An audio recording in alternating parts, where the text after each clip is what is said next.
Hey guys, welcome back. Literally right before I came up here to talk about Sister Wives season 20, episode 9, Standoff at Coyote Pass, my Christmas tree in the room fell down. I just redecorated it. Yeah, the good news is none of my ornaments broke. But the bad news is, as soon as I'm done filming this, as late as it is, because I have slight OCD, I'm going to have to fix that tree before I go to bed. And when I say it fell down, it fell down. I went to pick it up and it's artificial tree. The top half was in my hand. I went to put it on the middle section and then that fell down too. Yeah, so it's a disaster. But I'm here. So do me a favor and hit the like button as we jump into this whole Standoff at Coyote Pass thing. Y'all, this is probably going to be more of me fussing than me doing the like play by play of the episode. So I'm telling you ahead of time, if there's something that I leave out that you want to talk about, feel free to leave it down below in the comment section. Because Robin the Bird Brown pissed me off this episode. I am so tired of that woman and the way that she continues to have this revisionist history. It is scary to me. And Maddie is right. Maddie was right when she said that Robin is a liar. So we begin the episode with, the who is it? Janelle, Robin, Mary, and Cody at Pooville for this supposed standoff, as they're calling it. The ladies have been waiting for over an hour when Justin finally shows up. Was this planned? Why was he late? Don't waste my time. That's the way I feel about it. So the bird tells us that Cody let her know that Janelle was pressuring him to sell the property from under Mary. Now, something was said about this last week, and the comments were kind of mixed on this, with a lot of people feeling like Janelle was wrong. I know some people felt like there may have been a possibility that production cut some things out. The bird says that she fought for Cody not to do that, for him and Janelle not to do things behind Mary's back. Now, when I first started writing in my notes, I said, I don't believe it. I do not believe that Janelle did that. I feel like Cody misunderstood her. We've seen it before on Special Forces, how he doesn't listen. But then Janelle is sitting down and out of her own mouth, she says Mary was taking too long and she did tell him that they could force the sale. Now, here's the thing. I really, really like Janelle. Janelle has been one of my favorites, but I have been side-eyeing Janelle at various turns once I read their book, because I do feel like there's some underhanded things that she did behind Mary's back. Everybody always wants to talk about how Mary's this awful person, but I keep getting reminded that there are things that Janelle does too that are sneaky as hell. And it is sneaky as hell for you not to know the true circumstances between why Mary is taking so long, and you feel like it would be a good idea to be in cahoots with the very man who has robbed you of your own funds. You would actually do that to someone else. This is just another example of how a lot of times when it comes to these sister wife dynamics and these relationships, that everybody is in it for themselves. It's snaky and I don't like it. But y'all let me know down below how you feel. So Justin first is talking to just the feathered people, and then he eventually moves on to the two ladies. It is his first time meeting them in person, right? We're being told about, how great of a view this is and the memories that they have. And then we're hearing about how various people there aren't making eye contact with each other. And at this point, I don't care if Mary and the bird looked each other in the eyes, because we didn't even get to see you sign the paperwork. Now we hear that you signed it, but we just see you all looking at the papers like this couldn't have been done in the office. This is very much so giving, we need something climatic, so let's go to Pooville and have y'all sign whatever you have to sign over there. So they look at the paperwork. As I said, we don't see them sign anything, and it's finalized, and Justin hugs them all goodbye without a word being uttered between the feathered people and Mary or Janelle. Janelle and Mary are speaking to each other, but Cody and Robin are not speaking to either one of them. So the bird fills us in on something, which is that she does not endorse fakeness or pretending that everything's okay when it's not. She says that in one breath, but then in the next, you're talking about how you expected for those ladies to get out the car and speak to you. So, which one is it? Did you want them to be fake or didn't you? Because you yourself are a big phony baloney. So, the bald eagle is talking about how the bird, she hates, Robin hates girl games. First of all, what are girl games? Second of all, the two biggest game players in my mind for right now, because I still feel a way about this whole Janelle thing, but the two biggest game players overall, we're going to say that, are Cody and his bird. So y'all talking about gameplay is laughable. So it's finally done. Woo! Coyote Pass is sold, and we don't have to hear about this storyline ever again, I hope. No, we're going to hear it about again. Anyway, so the bird is sad. We don't care. We don't care that you're sad, girl, because you've already been living your life in your other nest. Find a new storyline. So Christine is glad that she got out of the whole Pooville drama when she did. She doesn't even care if at this point they made a whole bunch of money off of it. She's just glad she didn't get dragged into this stuff. So we see her and David go for what was supposed to be a facial, but it turns into this. I guess it was a facial and a full body massage because they were asked to take off some of their clothes. She jokes about how sometimes she doesn't tell him like the full scope of things. So he'll think they're going to see one movie, but they go to see another, or he'll think that the party's going to be one size, but she doesn't tell him that it's going to actually be this size. And um he feels like he's being trapped or tricked. That would irritate me, but I'm not with Christine. David is. We then find out that Christine, according to her sister Danielle, is a terrible monogamist because she does not communicate and she takes over a bunch of things. And she does admit that she still has a lot to figure out. Some of the things that she was talking about, I just wonder, did you all not do counseling before you decided to get married? People, even if you don't do counseling, there are certain discussions that should be had when it comes to the way that you want to do things as a couple, what running a household is going to be like, what finances are going to be like, what raising children and grandkids are going to be like, what it's going to look like when it comes to paying for education versus not. Like, there are certain conversations that should be had when you are marrying someone because it matters.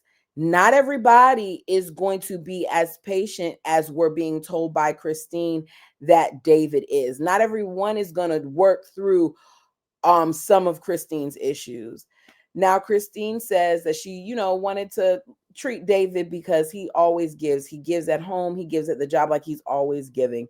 So we've seen him get a green mask and a shoulder rub, and even though he at first seemed to be hesitant about it, he liked that mask thing. He enjoyed when it was getting pulled off. So we go from that back to the old B&B, and it has been a few months now since the renovation, and they're still in progress. Now Mary wants this to be not just a home but an event space. So I'm guessing Jen is still out of town because we're seeing Amber yet again, and we're seeing this room and how open it is, and it is amazing how changing a wallpaper or removing a wallpaper can change up a space, because the space just looks lighter to me. And it may be because some things have been gutted and certain things have been removed, but it looks better already. So she and Amber write some positive words and affirmations on the walls, and then they talk about what went down at Pooville. She says it was weird. I hate that they always use the word weird. It drives me nuts. Janelle's going to say it again too. We'll get to it. But she says it was weird. Just say it was awkward. But she's at peace. Cody didn't look at her, but maybe one time in passing. And in her opinion, the bird didn't look at her at all. Now, at while they were out there, the bird said she did look at her, and Mary didn't look her way. We don't care. But she's glad to have it behind her, and now she's just ready to enjoy whatever her new ride is. In North Carolina, Janelle is reminding us again about Cody loving his warm water and his whole lemon, because as the beautiful Evie takes her order, she says she wants like a water with a whole lemon and whatever. And you see Peyton and Maddie are like, oh my goodness, because they get the reference and they laugh about it.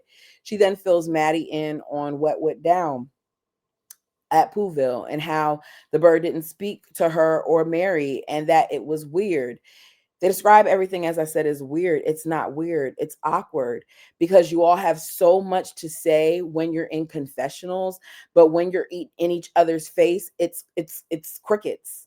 Why is that? She says they signed the papers and she's just glad that this chapter is closed. So we then see Janelle living it up in New Orleans with some of her friends. We see Christina, Alice, and Angela. Angela passed away. I think it was on October 21st. I do not remember if I think it was of this year. Yeah. So rest in peace to Angela, and best wishes to her family. Like that's rough, especially when you see this and you see her having fun and all that, and then you know that she's no longer here physically. That's sad. So for Janelle, these ladies have become like a great space for her. They push her to try new things and they're very supportive of her. So we see her try gator on the stick, then chocolate crickets, then some type of bug. Blech, count me out. Even watching her, I had to pause because I was like, there's no way. The sound alone would have me like, mm-mm. I just feel like there's so many other things that they could have tried, like I don't know, beignets or crawfish, or I don't know, alcohol.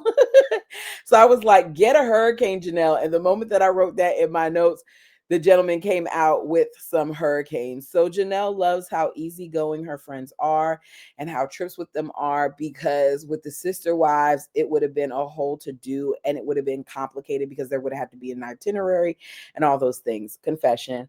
I'm very much so a person who loves an itinerary. Does things have to be planned out to the moment? No. But I would like to know a few of the things that are going on a day. You can go on vacation and have rest time and all the other stuff, or time to do things by yourself. But I just it helps my anxiety to kind of have an idea of what's what. Not that I won't go with the flow at times, but there's certain things for me I gotta know. So Janelle says that she did not have girlfriends before this because her focus was on work and her kids. And she is now realizing when she looks at things that she forgot to have fun. Janelle says for many years, because of the way that she lived, not just being a sister wife, but also, sometimes having to play up certain parts of her personality. She hid who she was for many years. And now she's finding it a little scary to stop hiding. What it's sounding like to me is much like Christine and Mary, she's discovering who she is outside of the family. So she tells her friends that the idea of living in a house and not having to then move is something that she is looking forward to, because before with Cody, things were always chaotic. Life was overwhelming. She says Cody turned 50 and he felt like he was carrying the family. She said he had his soulmate of a wife and he was exhausted. She says this isn't something that she's ever heard like Mitch or Caleb or anyone say. She's never heard them say it's too much. To be fair, Mitch and Caleb and her other son-in-laws have one wife and they don't have all those kids. Also, they haven't been married as long, but I get what she's saying. She's saying that those men enjoy being around their family. They don't find it to be a burden. And it kind of sounds like she's saying that Cody felt like it was a burden, because she said that he said he was tired of carrying the burden, and him carrying the burden was aging him. He, of course, feels like he was always there and he gave 110% to everyone and he didn't want to do the hard work anymore, which means Janelle was telling the truth. If you didn't want to do the hard work anymore, you stopped working and you did not give 110% to everyone. You're a liar. Janelle then talked because they asked about dating. Janelle says that she may be ready to date. The farm is her passion, but she needs other things too. Christina, one of her friends, tells Janelle that you look, whoever you find, I'm all for it. Just make sure that he knows he's not allowed to wear a visor because she hates Cody and his visors. They laugh about that. Janelle lets them know that, she doesn't know exactly what she wants, but she used to be attracted to brunette. She wants somebody who can kind of like, I think she said someone taller than her, but she's 5'5", someone who, did she say stocky? I think she wants someone who can handle her. Someone who values family. Someone that maybe like David has, kids and grandkids themselves. So as she's talking, she tells us that this trip, even though it was impromptu, has been beneficial and it's made her think about some things, like the fact that she needs a spiritual release. And when she said that, I said, it's just so clear to me that Janelle still very much so believes in this because you're talking about how you and Cody are still connected through the psyche and how you feel like even though your marriage wasn't legal that it's still valid. I just feel like Janelle is still ingrained in polygamy and that's okay if she is, but to a certain extent she seems to be in a little bit of denial about it. Even though she does say, she may join a polygamous family, she may not, she may just be by herself, she doesn't really know. We then find out that Cody could have got the release, but he did it. They laugh about that. Cody don't care about that release. If Cody gets a release, then Robin would be mad at him because I guess Robin still thinks they're connected. I don't know. Y'all tell me what you think. So we go back to Flagstaff. Cody is tired of being blamed. Y'all, this is so off topic, but I wrote, do they not have any counter space in the kitchen? Because Robin was grating cheese. I don't know if she was grating cheese for the eggs that Cody was cooking or she was grating cheese for something else that's going to be cooked later, but she was grating cheese in a plate, or maybe she was going to sprinkle it over the eggs once they were done. Anyways, she was grating cheese in a plate over the gas part of the stove with the plate on top of it. And I just kept saying to myself, like, put it on the counter. I don't know why, but it was driving me nuts. Now, Cody says he's struggling with the fact that, his relationships aren't improving. He wants to get to a place where he's comfortable, excuse me, communicating with his kids. So he wonders if a therapist will help him get around his issues with his older kids. I feel like the only way therapy will work for Cody is if he doesn't try to weaponize it. Because we saw Cody do therapy many times on this show and Cody weaponized it. He utilized it for his benefit. I don't feel like he really took things into a I look at certain exercises that were done. He would put his spin on it or he would refuse to do certain things. If you're going to seek out therapy, then you have to really, really go along with the process. So he says he's angry with what a lot of the kids have said, done, and believe. He wants their communication to be safe and loving. It's not going to, I don't understand what's not going to be safe about your kids telling you how they feel. This safe word that you've developed over the years is rather irritating because the only people, in my opinion, who aren't safe with Cody are his kids because Cody is a very emotionally destructive. He just can't be trusted. So he asks his bird if have you been in a spot where you don't want to communicate with someone anymore? Cody, you already know the answer to that. Because of course, the perfect one has had that happen to her. But she continues to communicate with people, even though they don't want to communicate with her. She says, I think that there are some hurt feelings, some misunderstanding and some influencing that has been happening. From who? You? See, Robin is the only one who spends time influencing Cody and even her kids to believe the crap that she is selling.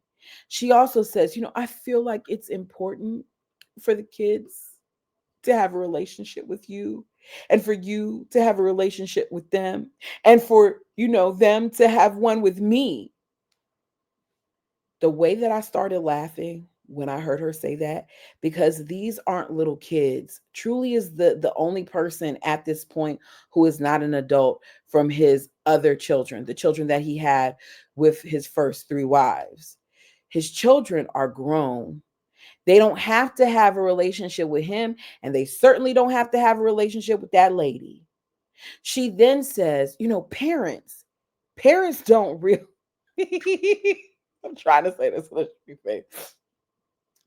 Parents don't realize how much the little things they say influence the way kids view their parents.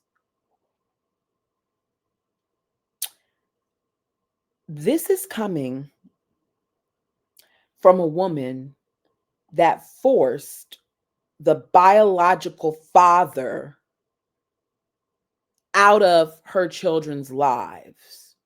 The woman who very early on, when Brianna was looking at that picture, when she said, Cody, daddy, daddy, corrected her child to call Cody, a man that she barely knew, daddy when they had a daddy. I need for the bird to understand that those OG3 women aren't her. They have raised their children to be independent thinkers and to have opinions of their own. And at this point, all of his children have seen Cody for who he is, and they've seen her for who she is. The only one of his kids from the OG 13 that doesn't seem to be apprehensive about a relationship with him or currently have a problem with him is Logan. And that's because he hightailed it out of there the moment that he went away to college. So, yes, have Janelle and Christine probably said some things that to their kids about him? Yeah. Do we still witness them being cautious to this day about what they say about him? Yes. And while we're talking about what they said, Bird, the bald eagle, has said a lot of things too. But you forget that.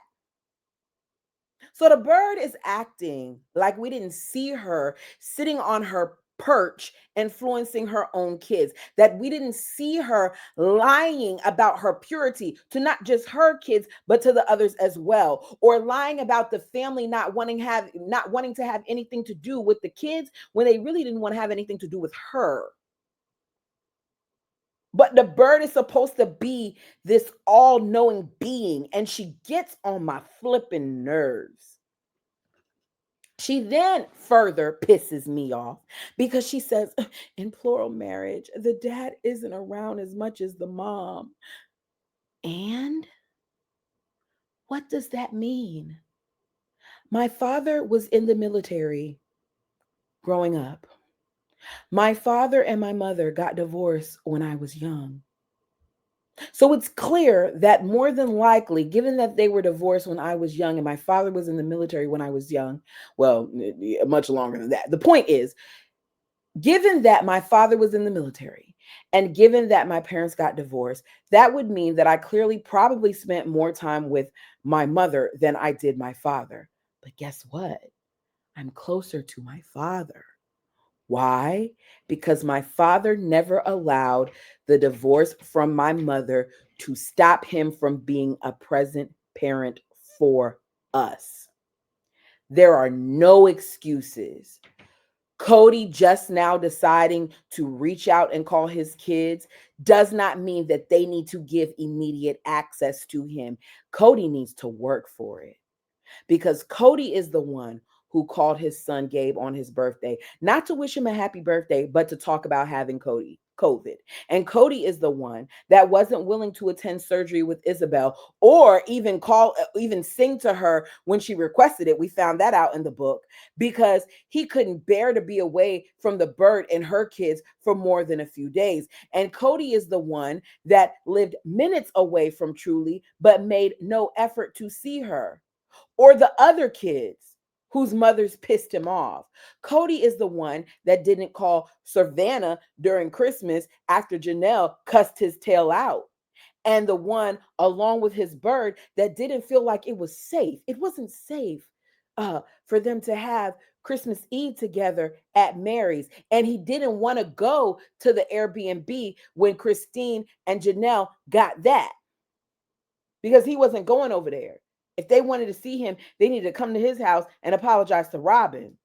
But they both, once again, want to put this all on the moms. And I know there's so many other things that I could have listed. And I'm sure some of you will help me out, fam, and put it in the comment section. But these people are really trying to act like we didn't see some of the stuff that went on.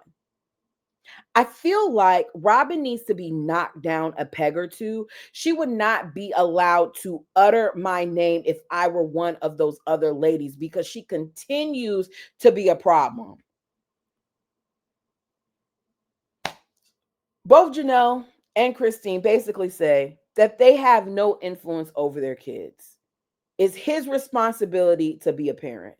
Now, Cody claims that he reached out, and if they don't have a relationship with him, it's because they're not reciprocating. But you just now started doing this, and you, as I said earlier, don't just get to call them one time and feel like they're supposed to jump up and down because their donor finally called them. The bird lets him know that no matter what, there's always going to be a Cody hole in their hearts if you aren't there. So now you care? You didn't care about him being there before. But I guess now that y'all don't have much else to film, this is going to be the new narrative is that you're going to try to repair things and he needs to care. She lets us know that 3 divorces take a toll. It took a toll on his self-confidence. He wanted it. He wanted them to leave. So I don't care about what toll it took on his self-confidence. She says, the fact that Cody is still functioning as well as he is a freaking miracle considering what has been dumped on top of his head.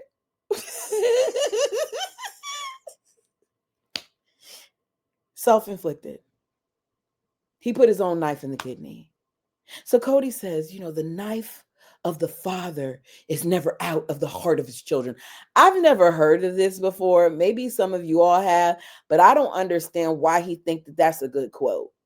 He says, I wish, he's channeling his inner bird. I wish I could have fixed things with my dad when he was alive. I do believe him. I do believe, and I said it before, for a long time, that he was trying to prove himself to his father. I just don't believe his tears in this moment. He then says that he spoke to Grandma Cheryl and he said that he wishes that he could have a beer with his dad. And she said that he would have liked that. But it's okay because he got to have a beer with Garrison the last time they were together. Cody, like, read the room, man. And like, why are we bringing up Garrison in this? The bird says, when I see Cody being rejected by his kids, I see myself. I said, girl.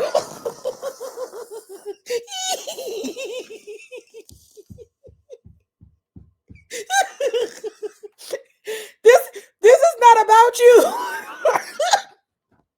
About oh God.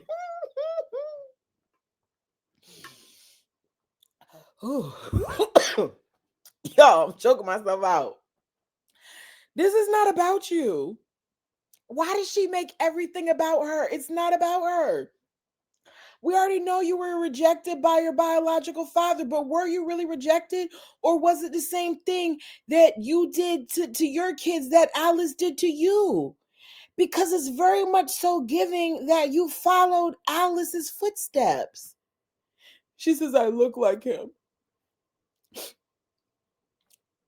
I look like him. I look like my biological father. I look like him more than I look like my mom. Okay. And for the longest time, you didn't say anything about your biological father. All you did was talk about Alice's husband. So I'm sorry.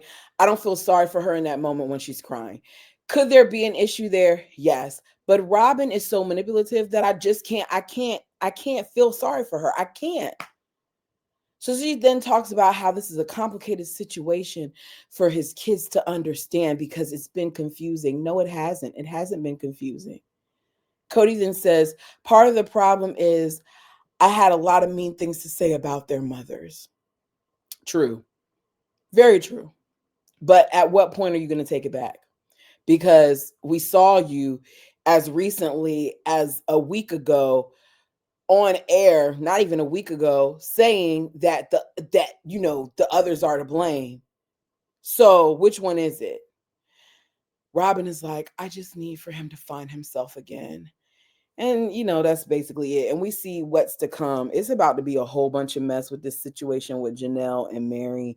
And it may start something over again with Janelle being sneaky. Y'all, how do y'all feel about that situation with Janelle?